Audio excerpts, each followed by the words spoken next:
Hello everyone, welcome back to the channel. Hope you are doing well and fine, and in today's video I'll be showing you how to get free bets on ESPN Bet. So without wasting any time, let's just jump right on the video and make sure to watch this video till the end and follow the steps as well. So the first thing that you need to do is open up your app and then be sure to be logged into your account as well. Now once you are logged into your account, what you need to do is tap on the profile icon on the top right corner of the screen, and once you are there, what you need to do is click on it or tap on it, and once you tap on it you'll be seen to my account screen. Now once you're there, what you need to do is scroll all the way down and then tap on the option that says reward details right here. Once you're inside reward details, here you'll be seeing the option that says bonus bets. So basically free bets are called bonus bets. Now once you select the bonus bets, all the available choices will be shown right here.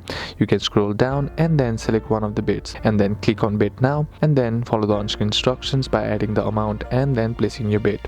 You can also use the bet slip as well, and on bet slip there you'll find the option to add the bonus bet. Simply click on it and then check to see if the bonus bet is available or not, because it varies from bets to bet. Once you do that, all you gotta do is simply select the bonus bet that you want to add or free bet that you want to add, and once added to the total amount, all you gotta do now is click on the place bet option. That's basically how to get free bonuses on ESPN Bet. And that's it for today's video, guys. Hope this video was useful to you. Leave a like if it did, comment down below what the next video should be on, consider subbing to the channel. Thanks for watching. Bye bye.